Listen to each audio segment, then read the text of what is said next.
네, 안녕하십니까. 자, 이번 시간은요, 우리 도형의 방정식의 점과 좌표에 대해서 공부를 해보도록 할게요. 자, 먼저 점과 좌표. 자, 뭘 시사하는지 아세요? 자, 여러분들, 우리가 그 도형 문제가 크게 두 가지 사고로 문제를 풀 수가 있는데, 자, 여러분들이 중학교 때까지 배웠던 그 기하를 우리 흔히 논증기하, 일반기하라고 부릅니다. 그리고 이 논증기하의 역사는 인류의 역사죠. 그러니까 이 기하를 집대성한 사람이 얘는 많이 들어보셨는데 유클리드라는 사람이에요. 기하학의 아버지죠. 그런데 이 논증기하가 말 그대로 논리적으로 증명하는 기하인데, 여러분들 중학교 2학년 2학기 때 도형에 닮은 기말고사 봤던 거 기억나죠? 대단히 어렵잖아요. 그죠? 그래서 그 어려운 도형을 어디 위에 올려놓고, 그쵸, 17세기에 프랑스의 수학자 데카르트가 좌표평면을 만들었는데, 그 이유가 뭐냐면 그 어려운 도형 문제를 거기 위에 올려놓고 좌표를 도입해서 그 도형 문제를 계산하기 시작한 거예요. 그래서 그 기하의 이름이 해석기하라 부르고, 여러분들은 이 두 가지 사고를 다 갖고 있어야 됩니다. 그래서 제목이 점, 그리고 그 점을 어디 위에? 좌표평면 위에 올려놨을 때 좌표로 정의되는 좌표라고 해서 점과 좌표예요. 이런 심오한 뜻이 들어있었네요. 자, 그러면 우리 첫 번째 얘기할 게 뭐냐면 수직선 위에 두 점 사이의 거리부터 얘기를 할 텐데, 먼저 수직선 위에 점의 좌표부터 어떻게 잡는지부터 한번 공부해 보도록 하죠. 자, 수직선 위에 점과 땡땡은 1대1로 대응한다. 이때 수직선 위에 한 점 P에 대응하는 실수 A를, 자, 수직선 위의 점과 실수는 1대1로 대응한다. 이때 수직선 위에 한 점 P에 대응하는 실수 A를 점 P의 뭐라 하고 지금 배웠죠? 좌표라 하고, 그 좌표가 A인 수직선 위의 점 P를 기호로 어떻게 쓸 거냐면 다음과 같이 가로에서 이렇게 쓸 거예요. 됐습니까?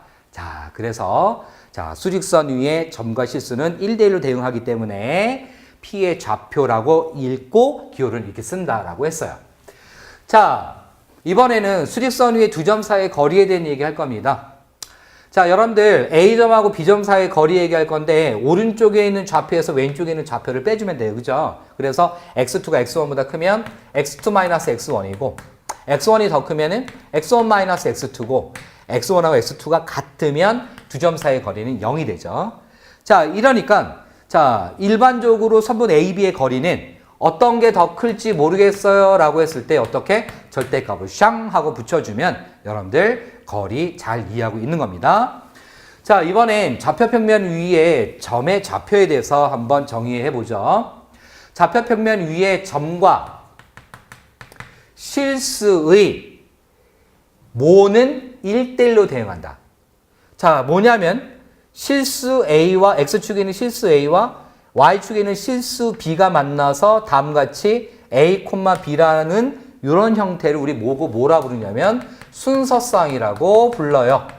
그래서 점과 실수의 순서쌍은 하나씩 대응을 하고, 이때 좌표평면 위에 한 점 P에서 X축, Y축에 내린 수선의 발을 각각 대응하는 실수 A, B의 위에서 얘기했죠. 순서쌍 A, B를 점 P의 좌표라고 하고, 좌표가 A, B인 좌표평면 위의 점 P를 기호로 어떻게 쓸 거냐면 P 가로하고 A, B라고 이렇게 쓸 거예요. 그래서 여러분들 P라는 점 하면 P하고 가로 A, B 쓰잖아. 그것처럼 이렇게 표현을 하시면 된답니다. 자, 이번엔 좌표평면 위에 두 점 사이의 거리에 대해서 얘기를 해보도록 하죠. 자, 오른쪽 그림과 같이 두 점 A, B에서 각각 X축, Y축이 평행하게 그은 직선의 교점을 C라고 하면 삼각형 ABC가 무슨 삼각형이야? 바로 직각삼각형이 되는 거고, 선분 AC의 길이는 절대값 x2-x1이 되는 거고, 선분 BC의 길이는 y좌표의 차니까 절대값 y2-y1이 될 거예요. 자, 직각삼각형이니까 무슨 정리? 피타고라스 정리를 이용해서 선분 AB의 제곱은 AC의 제곱 플러스 BC의 제곱이니까 AC의 제곱은 절대값의 제곱, 절대값의 제곱, 절대값 떼도 되죠? 그러니까 x2-x1의 제곱 더하기 y2-y1의 제곱이 되는 거고, 따라서 선분 AB의 거리 공식은 루트 x2-x1의 제곱 플러스 y2-y1의 제곱으로 정리가 된다 확인했습니다. 자, 그러면 이 거리 공식은 우리 어디에 많이 써요? 삼각형의 외심 구할 때도 많이 써요. 그럼 삼각형 외심 여러분들 기억나나요? 중학교 2학년 때 배웠는데 다시 한번 복습해요. 자, 먼저 기억. 삼각형의 외심에서 어디에 이르는 세 꼭지점에 이르는 거리가 같다. 이게 바로 외심의 정의죠. 그럼 이게 거리 나왔으니까 그 거리 공식 이용을 할 거예요. 또 외심에 작동하는 방법이 세 변의 수직 이등분선의 교점이니까 우리 이제 좀 이따가 이제 직선의 방정식도 배워서 수직 이등분이 직선의 방정식 구해서 두 직선의 교점 구하면 그게 외심 구하는 방법이거든요. 그래서 삼각형의 세 변의 수직 이등분선은 한 점에서 만난다 해서 외심을 또 구할 수가 있답니다. 자, 이번에 자, 3분의 내분점, 외분점에 대한 얘기를 해봐요. 자, 먼저 내분점은 수직선 위의 두 점 AB에 대해서 선분 AB의 점 P에 대해서 그림에서와 같이 선분 AB를 AP 대 PB의 길이의 B가 M 대 N으로 내분하는 그 점 P를 뭐라 부른다고요? 선분 AB의 내분점이라 부른다고요. 그러면 그 내분점을 나타내는 점 P의 좌표를 구할 수 있을까요? 한번 구해봅시다. 우리 A점의 좌표는 x1이라고 얘기했고 B점의 좌표는 x2라고 했고 P점의 좌표 모르니까 x라고 놓을게요. 자, 그러면 선분 AP의 길이는 x-x1이고 선분 PB의 길이는 x2-x죠? 그거의 길이의 B가 m 대 n이다. 내항의 곱은 외항의 곱이랑 같다 해서 n 곱하기 x-x1이 되고 정리하면 mx2-mx equal nx-nx1이 되고 자, 우변으로 이항하고 좌변으로 이항하면 mx2 더하기 nx1이 되고 이항하니까 m 더하기 nx가 되죠. 따라서 x는 m 플러스 n분의 mx2 플러스 nx1으로 이제 정의가 되는 거예요. 정리가 되죠. 그래서 우리 내분점 구하는 공식 좀 쉽게 외우려면 이렇게 외우면 됩니다. 선분 A, B를 m 대 n으로 내분한다라고 했을 때 무조건 연결 부호는 덧셈이에요. 그래서 m 더하기 n분의 m 더하기 n이에요. 이렇게 써놔요. 그 다음에 이 m하고 분자에 뭔가를 곱해야 되는데 결과적으로 누구랑 곱해요? x2랑 곱하잖아. 그치? 그거를 어떻게 이해하냐면 똑같이 내항의 곱, 외항의 곱. 즉 m하고 곱할 게 b의 x좌표. x2 n하고 곱할 거 a의 x좌표. x1 이렇게 이해를 하면 우리 외분점도 이제 공부할 텐데 똑같은 경우로 이해를 할 수가 있습니다. 자, 특히 m하고 n이 같으면 우리 내분점 구하는 공식이 m 플러스 n분의 mx2 플러스 nx1이었는데 m하고 n이 m으로 같다고 얘기하면 2배의 m분의 mx2 플러스 mx1이 되어서 m 약분되잖아. 그러니까 뭐만 남습니까? 2분의 x1 더하기 x2만 이렇게 남죠. 그래서 우리가 참 많이 봤던 중점 구하는 공식이에요. 이건 뭐 우리 학생들 절대로 까먹지 않죠. 예, 그렇습니다. 자, 이번엔 외분점에 대한 얘기를 해보도록 합시다. 자, 외분점은요. 선분 AB의 연장선 위의 점 Q에 대하여 선분 AQ 대 QB의 길이의 B가 M 대 N이야. 점 Q는 선분 AB를 M 대 N으로 외분한다고 하며 점 Q를 선분 AB의 외분점이라고 한다. 자, 선분 AB가 여기에 이렇게 있습니다. 선분 AB가 여기 이렇게 있는데 자, Q라는 점이 AB의 밖에서부터 외분해서 나누어서 들어온다. M 대 N으로 이렇게 됐어요. M 대 N으로 이렇게. 자, 그림이 이렇게 되어 있네요. m 대 n으로, m 대 n으로. 이때 요거 너무 중요합니다. m이 n보다 크면 외분점은 항상 어디에 있다? 오른쪽에 있다. 자, 요거 잘 몰라요. 우리 학생들 나중에 막 헷갈리고. m이 n보다 크면 외분점은 어디 있다? 오른쪽에 있다. 자, 이번엔 m이 n보다 작으면 외분점은 어디 있다? 왼쪽에 있다. 자, 선분 A, B를 기준으로 해서 m이 n보다 작으니까 m 대 n 이렇게 이해를 할 수가 있는 거죠. 됐습니까? 자, 그래서 이것도 한번 증명을 한번 해볼게요. A점의 좌표 x1, 우리 B점의 좌표 x2, 외분점 x라고 놓으면 자, 선분 AQ의 길이는 x-x1이고 선분 BQ의 길이는 x-x2입니다. 그것이 m 대 n이다. 자, m 곱하기 x-x2는 n 곱하기 x-x1이 되고 mx-mx2는 nx-nx1이 이렇게 되고 자, 정리합시다. nx 왼쪽으로 이항하면은 m-nx로 묶어지고 이항하니까 mx2-nx1이 이렇게 되고요. 따라서 x는 n-n분의 mx2-nx1이 이렇게 되어요. 됐어요? 그러면 이것도 우리 공식 외울 때 어떻게 한다고요? 아까 내분점 외우는 거랑 똑같이 자, m 빼기 n분의 m 빼기 n으로 이렇게 이해를 해요.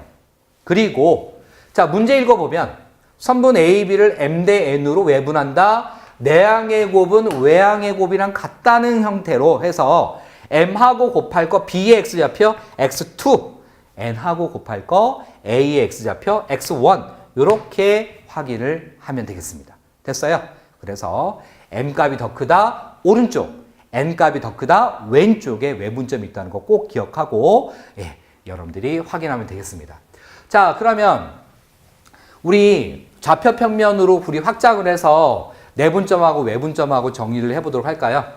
지금 여러분들 그림을 보시면 먼저 내분점, 선분 A, B를 m 대 n으로 내분했다. 그런데 자, 이 선분 A, B가 m 대 n으로 내분이 된 상태에서 x의 길이를 보면 역시 몇 대 몇이다? m 대 n으로 내분이 되는 거고 y의 길이를 봐도 m 대 n으로 내분이 되는 것을 알 수가 있죠. 따라서 수직선에서 우리가 이해했던 것을 그대로 x좌표, y좌표 각각 따로따로 생각을 한다면 자, 내분점을 나타내는 좌표평면 위의 점은 m 플러스 n분의 m 플러스 n 여기도 똑같이 m 플러스 n분의 m 플러스 n인데 뭐라 했습니까? 자, 이것을 m 대 n으로 내분한다 그랬으니까 내항의 곱, 외항의 곱을 해서 m하고 곱할 게 뭐라고요?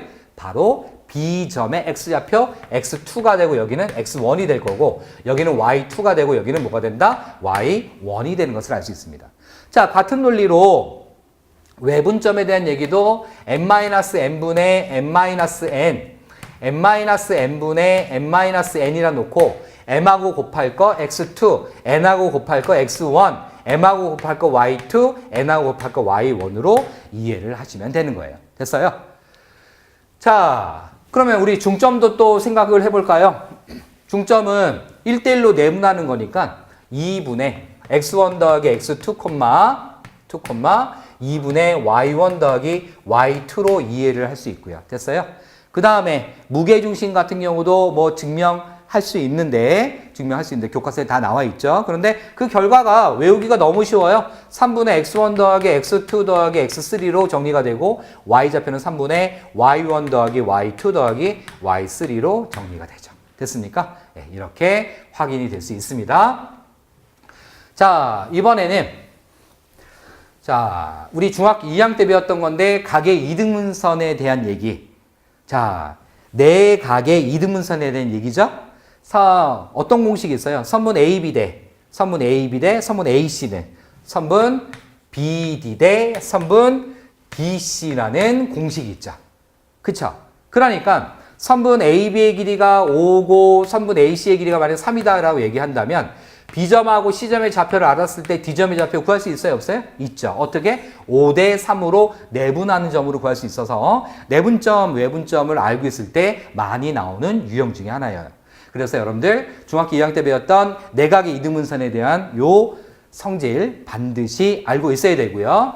자, 그 다음 우리 파푸스의 중선 연결 정리라고 하는 건데, 자, 선분 AB의 제곱 더하기 선분 AC의 제곱은 2배의 선분 AM의 제곱 더하기 선분 BM의 제곱으로 해서 역시 교과서에 예제로 참 많이 나오는 얘기인데, 자, 이게 왜 많이 나오냐면 이 결과를 이용해서 문제를 푸는 심화 문제도 있고요. 근데 이제 그걸 떠나서 이 예제가 나와 있는 이유는 요거를 증명을 한번 해보자라는 거예요. 그러면 이거를 증명을 하는 방법은 좌표를 쓰지 않는다면은 피타고라스 정리, 보조선을 그려서 직각선을 만들어 피타고라스 정리를 몇 번을 이용해서 연립해서 풀면 되는데, 이 도형을 어디 위에다가 다음같이 X축, Y축 좌표평면 위에다 올려놓고 A점의 좌표는 A, B로 놓고 C점의 좌표는 C, A로 놓고 B점의 좌표는 원점에 대해서 대칭하니까 마이너스 C, 0으로 잡았을 때 좌변 따로 우리 거리공식 배웠잖아? 구하고 우변 따로 거리공식 배웠으니까 구해서 그 결과가 같으면 우리 인정할 수밖에 없잖아요. 아, 좌표평면 좌표가 참 편리하구나 라는 것을 보여주는 교과서의 예제라고 볼 수 있어요. 대신에 교과서에서 얘기했던 공식이기 때문에 여러분들 어떻게, 그렇죠, 다른 문제에 활용할 수 있으면 활용해야겠죠. 그래서 여러분들 심화 문제 풀 때 이 공식까지 아마 보게 될 겁니다. 자, 이번 시간은요, 점과 좌표에서 거리, 그 다음에 내분점, 외분점에 대해서 공부해 봤고요. 내분점, 외분점에 대한 그 공식 자체가 좀 까칠하지만 아까 외우는 방법 가르쳐 드렸죠? 그래서 꼭 여러분들 걸로 만들어서 문제에 잘 활용했으면 좋겠습니다. 자, 이번 시간 여기까지 공부할게요.